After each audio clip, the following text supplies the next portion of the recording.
The movie begins by showing Janet, who in ancient times had been trapped in the quantum realm. There, she meets some unique monsters that certainly don't exist in our world. Fortunately, when Janet was overwhelmed by some of these monsters, someone suddenly appeared and immediately saved her. Then, the scene moves to the present, where we are shown Scott Lang, who has been very popular among the public since joining the Avengers. Even though he used to be an ex-convict, in fact Scott was able to prove to the world that he was actually a good person. Now, he lives his life blissfully with his new family, along with Hope Van Dyne. Hope continued his father's inspiration. She built a very famous company and she named it the Pim Van Dyne Foundation. One day, while Scott was attending an event, suddenly he got a call from the police. They reported that Scott's eldest daughter, Cassie, been arrested for having gotten into trouble by shrinking the police car. Because of this incident, Scott and Hope then bring Cassie to Hank Pym and Janet Van Dyne. There, after they eat together, Cassie starts showing off her new invention that she had secretly created with Hank. The invention is a device that can connect them to the quantum realm. So, if they want to explore there, they just have to send drones. Cassie believes that, because she often sends signals to that subatomic world. But suddenly, when Cassie just sent a signal to the quantum realm, Janet quickly turned off the device while saying that the quantum realm was a world far more dangerous than this world. Then, she asked Cassie to not activate the device again. However, while Janet was being asked for an explanation, and they were arguing with each other, suddenly the device turned on by itself again, and then this extraordinary thing happened. Everything in the room, get in the quantum realm without exception. Plus, they split into two groups because they fell in different places. Whatever happened, Janet suddenly told them to hide when a plane passed over them. Meanwhile, now Scott and Cassie are confused by everything in the quantum realm. They were even attacked by a creature that looked like a sun. Luckily, when they were panicked, another creature, an indigenous, suddenly appeared and immediately saved them both. But it turned out that the weird-speaking creature brought Scott and Cassie to its base. There, the two of them were forced by the indigenous to drink a red liquid. The drink is not a poison, but it is what allows them to understand all the languages in this realm and so they can communicate with each other. Scott was very surprised because one of the creatures, Quaz, can read Scott's mind just by glancing at him. After having a long enough conversation about why humans have 7 holes in their bodies, finally the leader of their group, Jentora, immediately asked Scott and Cassie to leave their place. She also said that in the quantum realm, there is someone who is called the Conqueror. And the Conqueror likes to search for living creatures from other lives, like Scott and Cassie, who come from above. Jentora and the others were colonized from their own world by the Conqueror.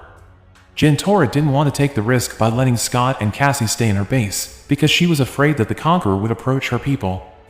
Meanwhile, on the other hand, Janet guides her family to find Scott and Cassie because the quantum realm is very dangerous. But not long after that, they were instead met with a group of creatures from the quantum realm whose shapes were odd. It was estimated there was an epic fight between Janet against them, but it turned out that the creature was Janet's friend in the past, when she was trapped there. Then, that's when Janet and her family finally got a ride to make it easier for them to find Scott and Cassie. Arriving at a place that can be said to be a bar in the quantum realm, Hank and Hope were also given a drink by Janet, which immediately made them able to understand what the living beings in the quantum realm were talking about. Janet came to that place because she wanted to meet her best friend while she was here, and that person was Lord Kryler. There, Janet turns to Kryler for help to locate Scott and Cassie, who she thought was lost in the quantum realm.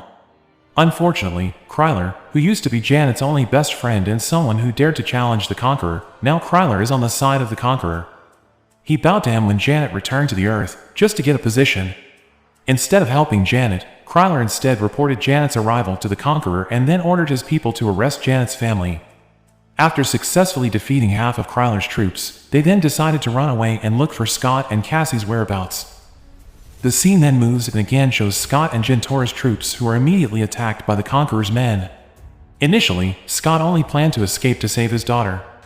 But Cassie's heart said otherwise when she saw Jentora's entourage overwhelmed by the Conqueror's troops. And, like it or not, Scott also joined in on the fight.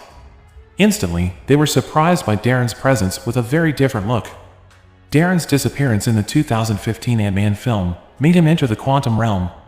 Darren's body was discovered by the Conqueror, who was later revived and given a name Modok. On the ship, Janet started telling stories about who is the Conqueror. So, the Conqueror is someone who at the beginning of the film manages to save Janet, and his name is Kong. So, after Kong the Conqueror managed to save Janet from the previous monster, Janet returned the favor by saving him. Because at that time, Kong the Conqueror is dying after experiencing a crash incident. As time passed, as they were alone in the quantum realm, finally Janet together with Kong the Conqueror began to work together to revive Kang's ship. Kong the Conqueror had explained to Janet that his ship can explore any universe and anywhere. And if it is fixed, then the ship can take Janet wherever she wants. Because of that, they then try their best until in the end, their efforts were not in vain. Janet and Kong the Conqueror managed to create an energy core so that Kang's ship could turn back on.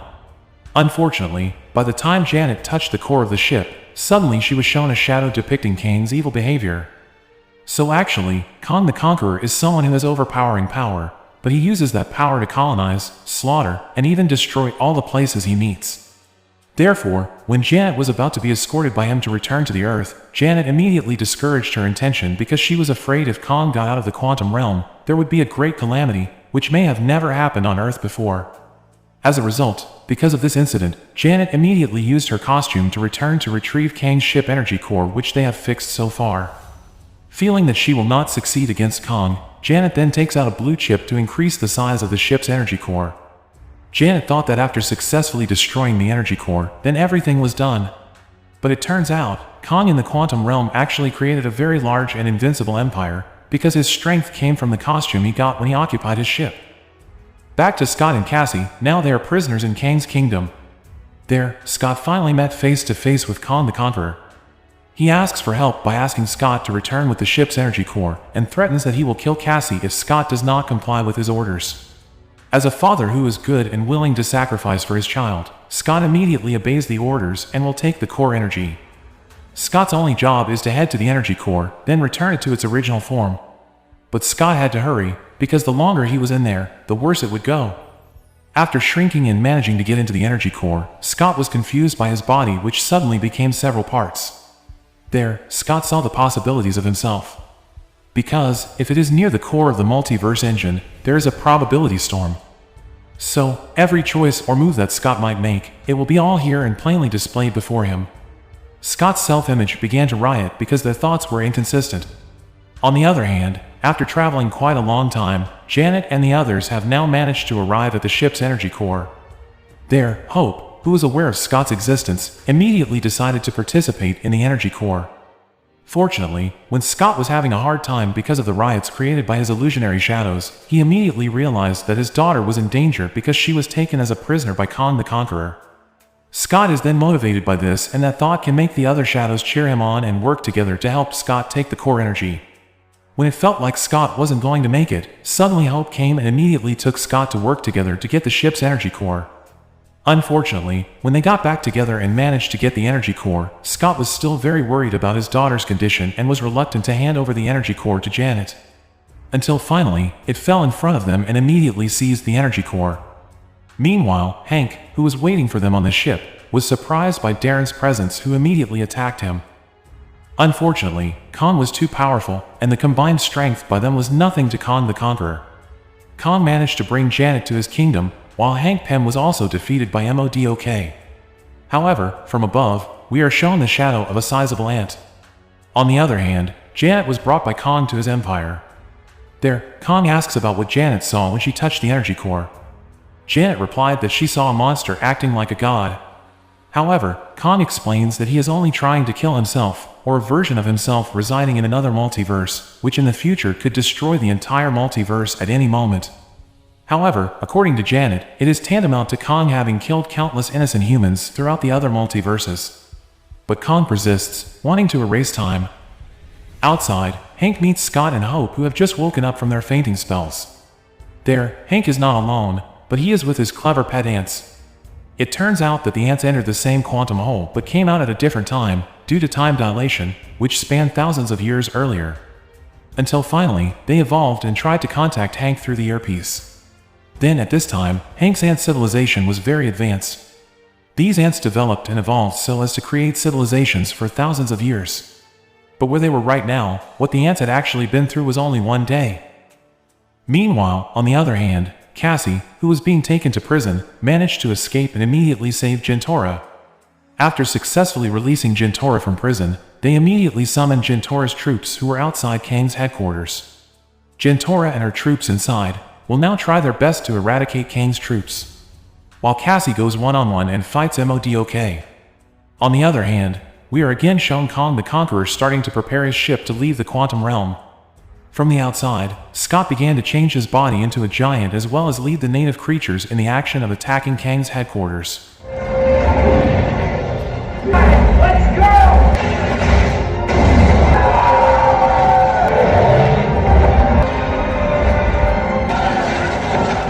Meanwhile, Jintora finally can join with all her troops while inviting her troops to take their place back. They then started a war and fought Kang the Conqueror. After successfully defeating MODOK due to turning into a giant, Cassie advises MODOK to change into a better person, just like the Avengers.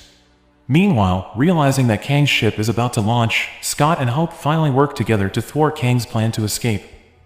Kang the Conqueror is disgusted by the whole thing that Scott and the others have done. Finally, Kang the Conqueror stepped in and fought all of them there. Seeing that the indigenous creatures were unable to fight Kang's strength, now the superhero family immediately took action to fight Kang the Conqueror. While the three superhero powers were still overwhelmed against Kang the Conqueror, this time the old man appeared with his combat ants. He's Hank Pym. Thanks to the help of Hank's immensely powerful ant powers, and along with MODOK who sacrificed himself, finally Kang the Conqueror was defeated. MODOK who was dying, he said that at least he had changed into a better person. At that moment, Janet immediately informed all of them and told them that she had succeeded in creating a portal to return to Earth. After everyone made it back, except for Scott, Kang the Conqueror suddenly showed his face again, causing an unavoidable fight between the two of them. Luckily, when Scott was very cornered, Hope came at the right time and immediately helped Scott fight against Kang. In the end, Kang the Conqueror was certainly doomed. Then, they both returned to Earth. On Earth, now Scott is back to living a very normal and happy life with his superhero family. But Scott also still likes to think about Kang's words, that if he doesn't get out of there, his other self will mess up the multiverse. But he's trying to keep enjoying and not think too much about things that haven't happened yet. Then, in the credits scene, we are shown three of Kang's twins. They are Ramatut, Immortus, and the other one, we still not sure about it. But many rumors say, if the name is futuristic. If you know the name, feel free to share in the comments column, okay? But in essence, they were talking about Kang being punished and exiled. Kang the Conqueror who is in the quantum realm now, who is in a dying state. So it's not really certain that Kang, who was fought by Scott, is dead. In addition, now the three of them are also summoning all the Kangs from various multiverses, from various timelines to come to the gathering held by these three Kang leaders. Then, in the second credit scene, we are shown Loki with Mobius who seems to be monitoring Kang who is explaining about the time machine there. And, finally the movie is over.